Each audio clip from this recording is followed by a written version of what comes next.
I'd like to share with you a story today that you may be familiar with. Maybe today you might hear it a little differently. It's the story about Siddhartha Gautama, who later became the Buddha. He was born in the 6th century BC in what is now Nepal.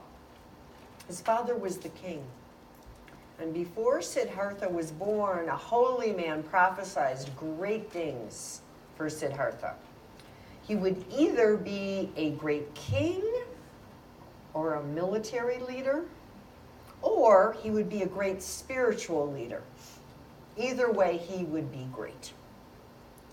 His father thought that the way to ensure his greatness would be to keep his son from witnessing the miseries and the suffering of the world.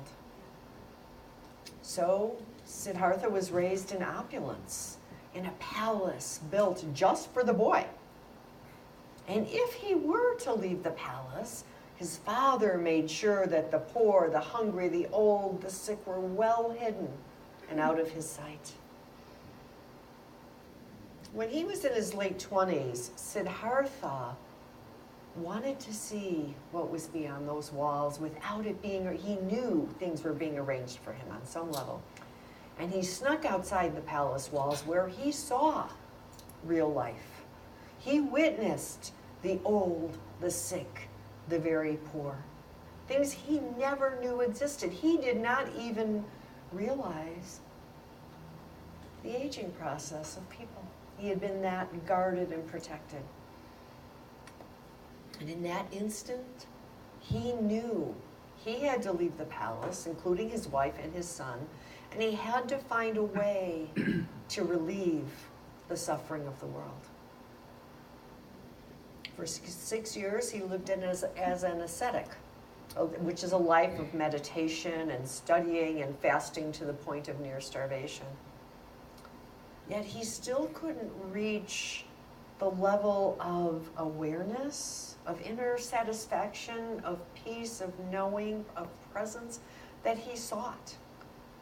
Until one day a young girl offered him a bowl of rice. And as he accepted it, he realized that living under harsh physical constraints hadn't helped him in his spiritual quest. So he ate the rice, he drank the water, and he bathed in the river. And from then on, Siddhartha encouraged people to follow a middle way instead of a path characterized by extremism. And that night, after he realized this new way that he was going to live, he sat under the Bodhi tree and he vowed not to get up until he realized the truth that he sought, which was pure presence. So during his time sitting under the Bodhi tree, he was visited by the god Mara. And in Buddhism, Mara represents that shadow side of human nature. In Sanskrit, Mara means delusion, the trance-like ignorance that keeps us in craving and fear. It keeps us from realizing our true nature. You could say Mara represents all those negative thoughts we have. For some of us, it's fear of the future. For some of us, it's thoughts of, I'm not enough. There's not enough. Whatever that is the delusion of Mara. But throughout that night under the Bodhi tree, Mara appeared to Siddhartha in many forms. Violent storms, temptingly beautiful women, raging demons, massive armies. When the temptress appeared, which Siddhartha most certainly recognized the lure of seduction within himself, he sat unmoving. He neither grasped after nor pushed away the longing that was rising in his mind and body. When Mara appeared as a gigantic clawed and fanged demon that swooped through the air to attack him, Siddhartha bravely and mindfully opened to the fear that he felt. He didn't flee. He didn't fight back. He let it be. Throughout the night, Siddhartha was assaulted by the armies of Mara and was showered by greed and hatred. And still he sat. And he met each visit with an open and a tender heart. And as he met each visit, each negative idea and thought or fear, he met it with his open heart, that visit was transformed into a flower blossom that drifted gently to his feet. As the hours passed, the mound of fragrant petals grew, and Siddhartha became increasingly peaceful and clear. As dawn approached, Mara issued his greatest challenge. He demanded that Siddhartha defend his right to be a great spiritual leader that Siddhartha knew was his to do.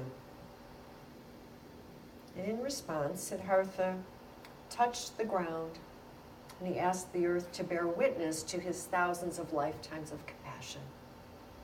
The earth shook in violent deformation, and darkness and thunder filled the skies. Terrified, Mara fled. And the final traces of the delusion of the small, separate self, that fled too. Siddhartha had won his freedom. He realized his true nature, which is loving, radiant awareness. And he became the Buddha, which means the awakened one. It's true for each one of us.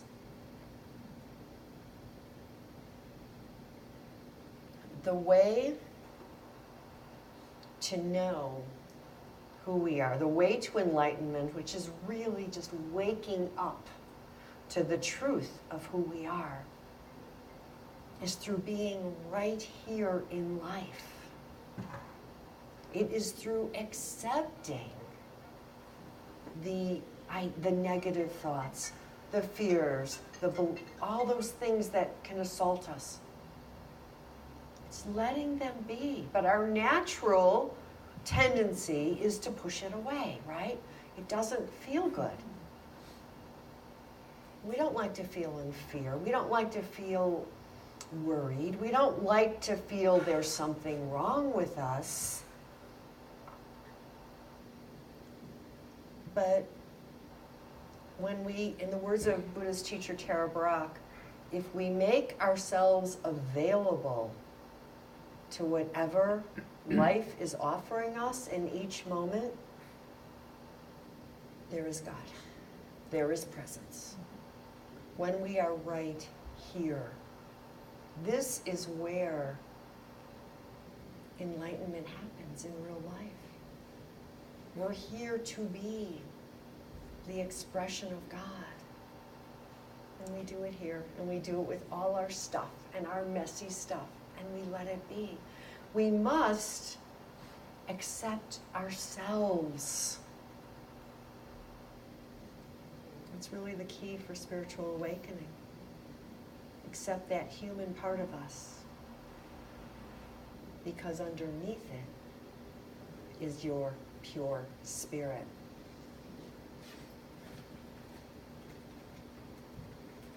In her book, Radical Acceptance, Tara Brach tells the story of Jacob. Jacob was a 70-year-old clinical psychologist who was in the mid-stages of Alzheimer's disease. Because of his profession as the psychologist and having been a meditator for many years, he was well aware that his faculties were deteriorating. And sometimes his mind would go totally blank. He had no access to words for several minutes, and he would become completely disoriented. He often forgot what he was doing, and he usually needed assistance with his basic tasks of cutting his food, putting on clothes, bathing, and getting from place to place. And in his conversations with Tara Brach, who was a psychologist as well, Jacob described his attitude toward his disease as one of being interested, sad, grateful, even good humor about what was happening, what he was experiencing. And intrigued by his resilience, Tara asked him what allowed him to be so accepting. And he responded, "It doesn't feel like anything is wrong. I feel grief and some fear about it all going, but it feels like real life."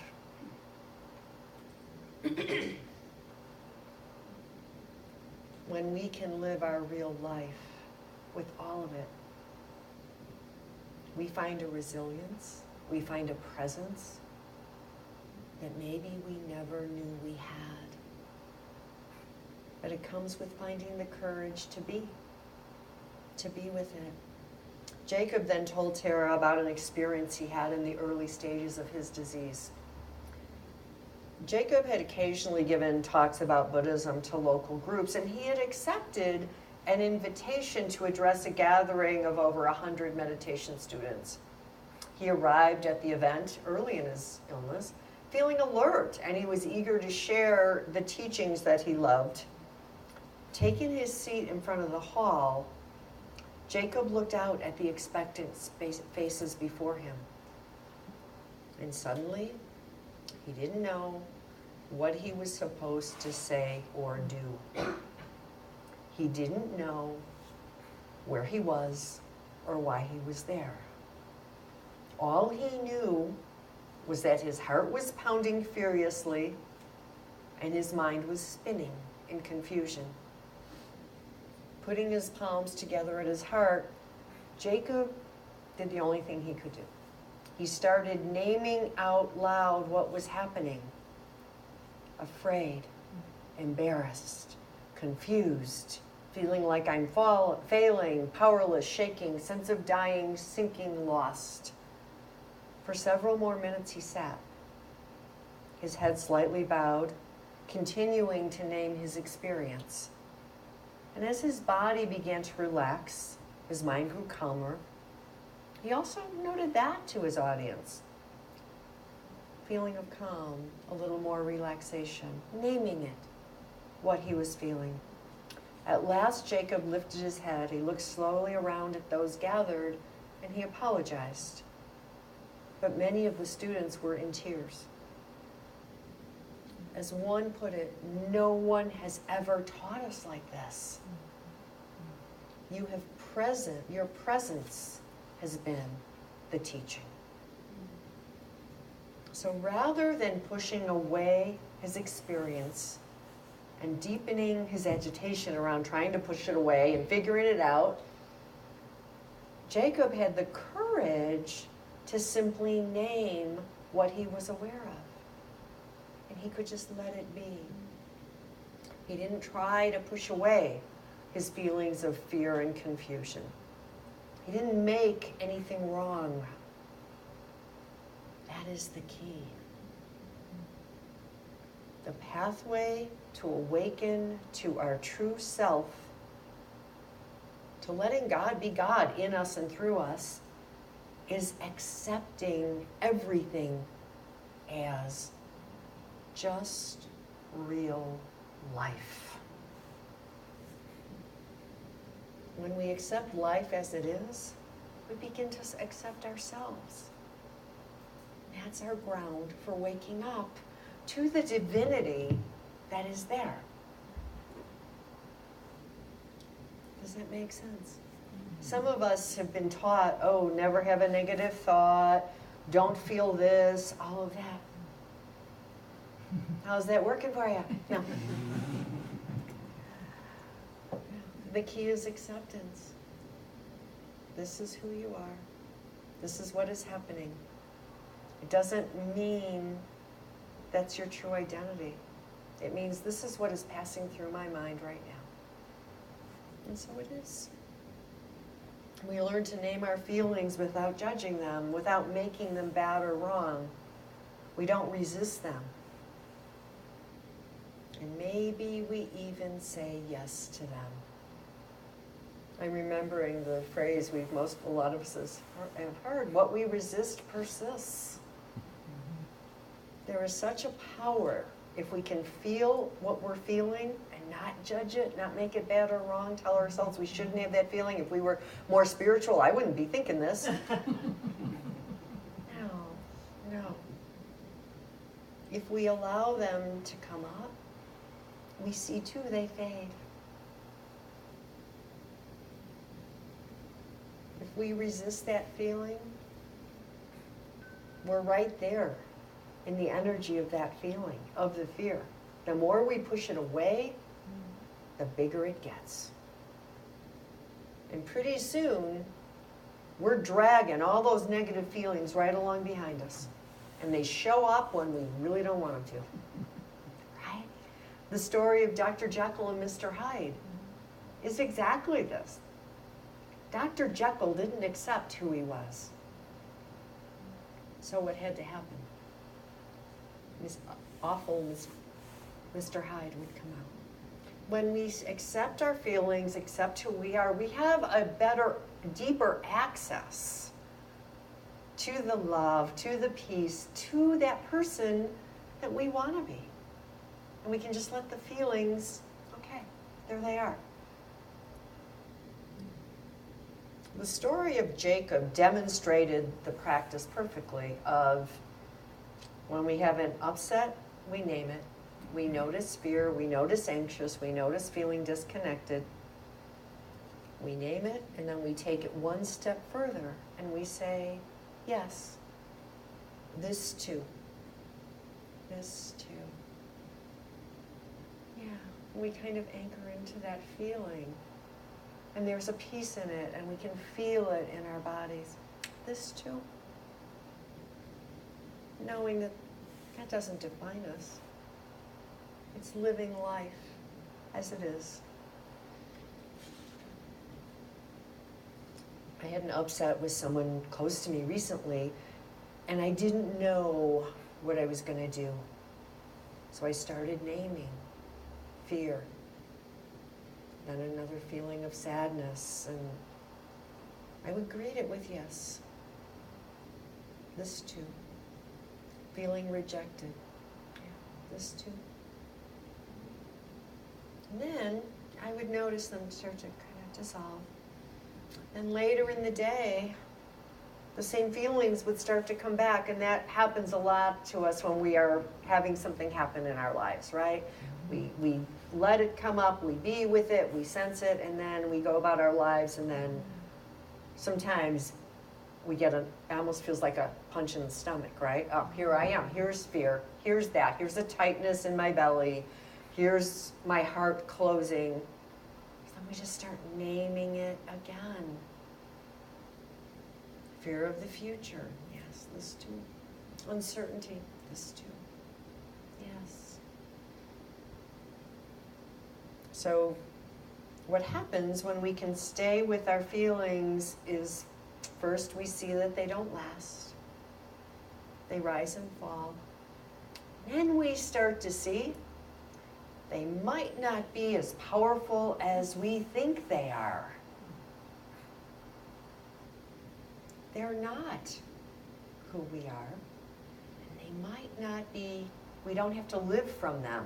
So in the fairy tale Rumpelstiltskin, if you remember that, the little impish creature tells the prince or the queen, unless she can state his name, guess his name in 3 days' time, he's going to take her firstborn child. Well, the queen is horrified, and she sneaks out in the middle of the night because she's got to figure out his name, or he's going to take her child. And she sees him dancing a jig around a fire, singing, "Tonight, tonight, my plans I make. Tomorrow, tomorrow, the baby I take. For the queen will never guess that Rumpelstiltskin is my name." She had it. So when he came to claim the baby, she said, "Your name is Rumpelstiltskin." All his power was gone by naming. The same thing happens for us. If we name our feelings, we've taken their power away. Seems counterintuitive sometimes, That's how it works. You know, I said before, some of us have been told it's just not spiritual to have a negative thought or to feel a fear or any of those kinds of things, right? A lot of us do a good job of pretending.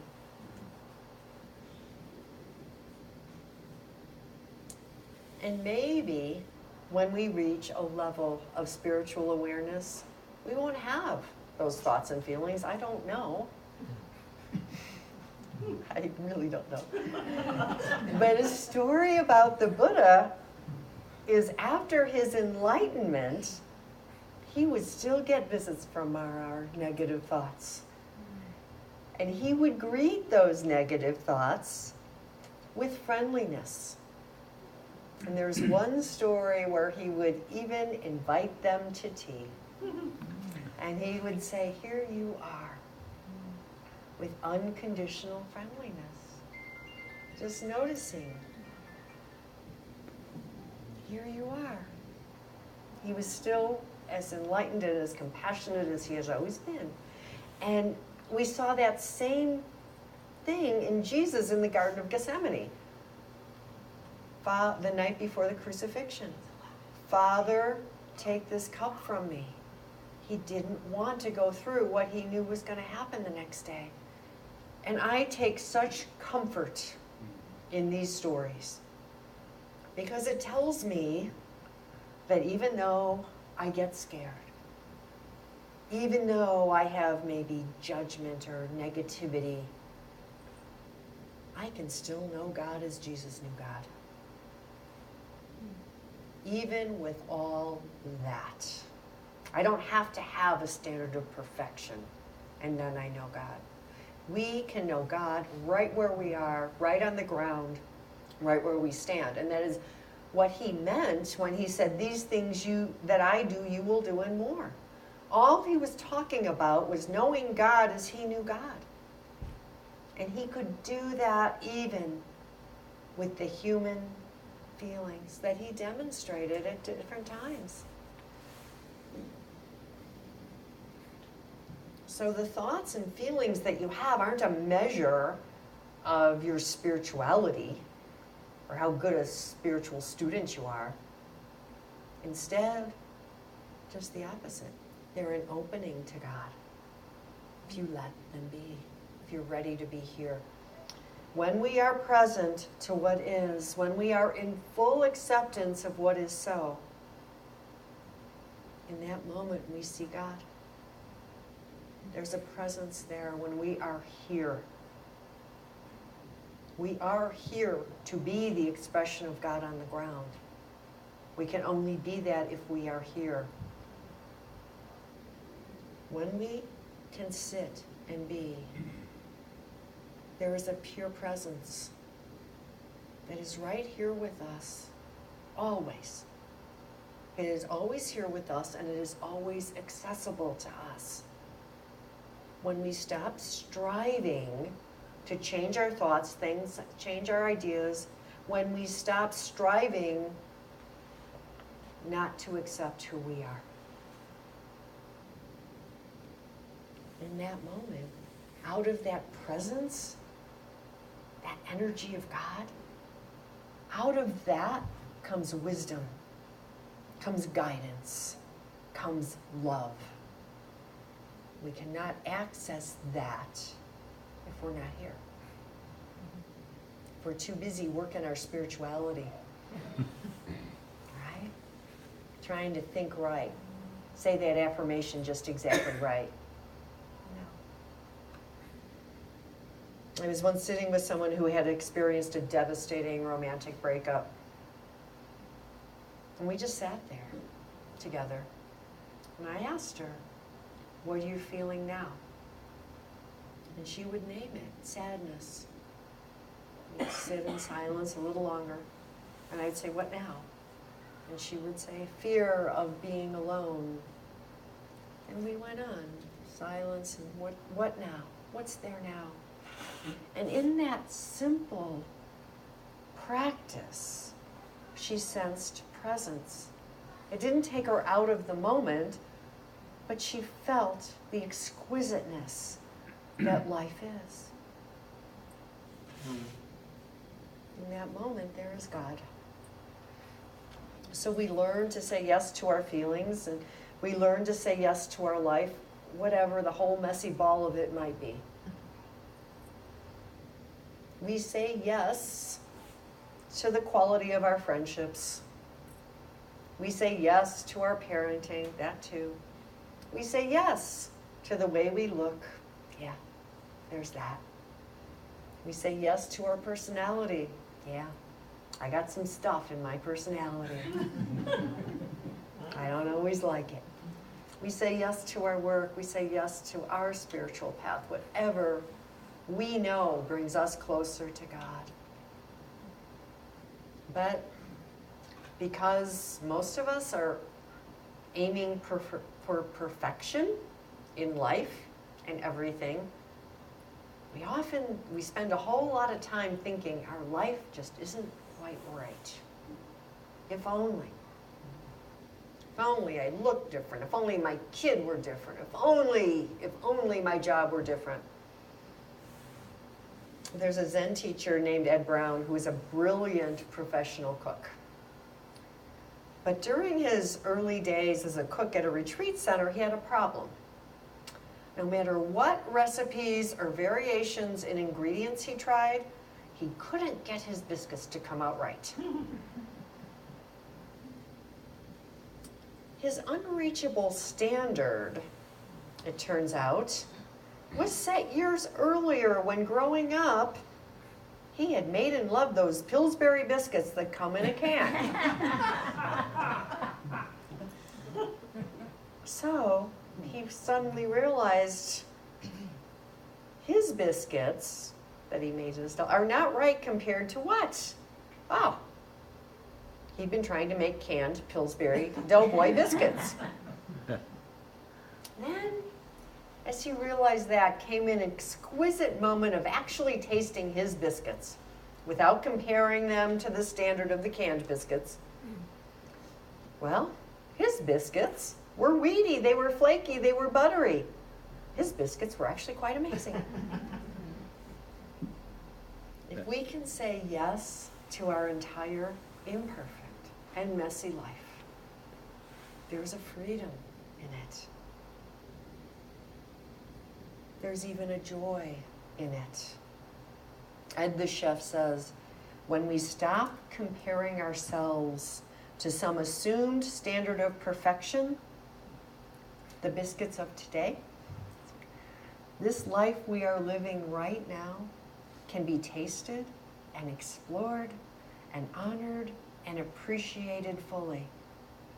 When we put down ideas of what life should be like, we are free to wholeheartedly say yes to our life as it is.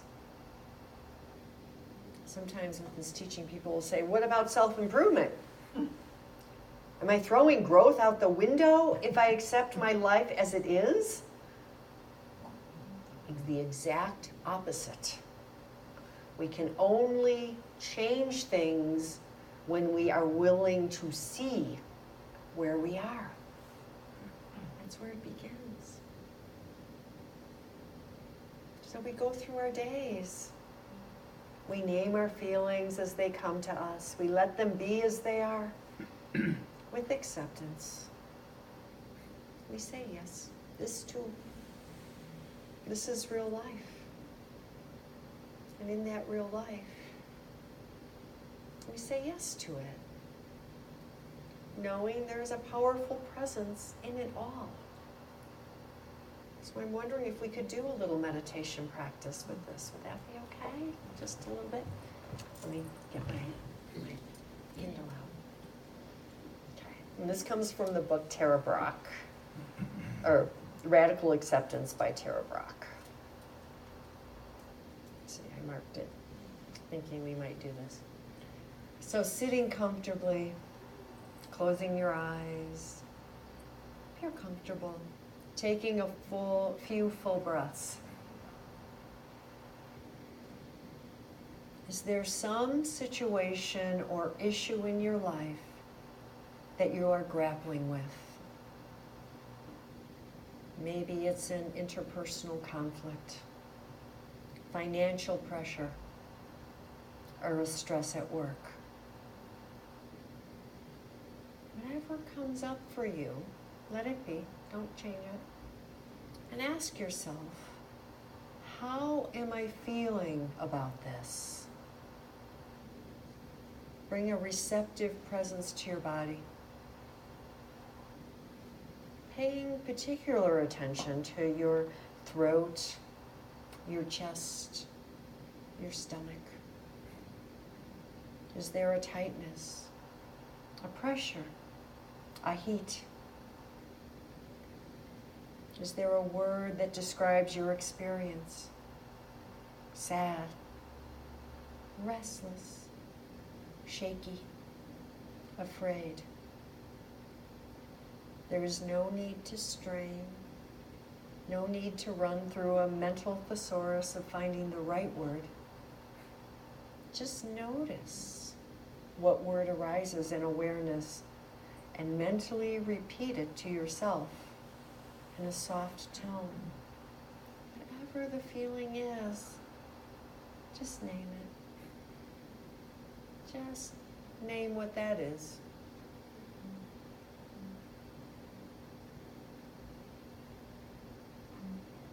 Sometimes there is no label that fits the mix of feelings you are experiencing. In that case, you might name one of the more dominant elements in the mix. The point is not to nail something down by getting it right, but to keep paying attention to the felt sense. What you're feeling is real in this particular moment. And just let it be that. After naming your experience, gently ask yourself, while paying close attention to the sensations in your body, what's happening in your belly, your heart, your throat. Ask yourself, is this true? Does this word describe what I am feeling now? Maybe it is. If not, is there another word? You continue in this way, mentally noting your unfolding experience and checking your body to see what is most true in this moment. If you feel a gripping or a tensing against a word or a name for a feeling, it might be a signal to see if something else can come up. If you feel your belly relax, your heart open, your throat open, yeah, that's probably it. You might get lost for a time in thoughts.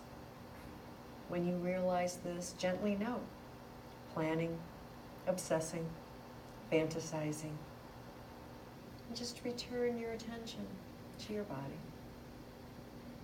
Again, sensing and naming any strong emotions or sensations that you become aware of. Just continuing it for a few minutes, or a moment or two. Just naming what's coming up.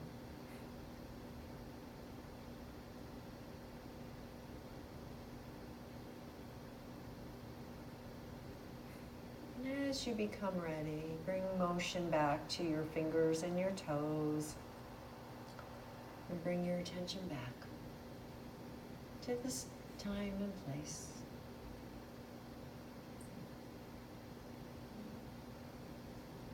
You now have a practice that you can do on your own. That's something you can do in a formal meditation or just in the moment. When we can name our feelings, we find in that moment we have access to the wisdom, to the guidance that we most need. So namaste. Okay.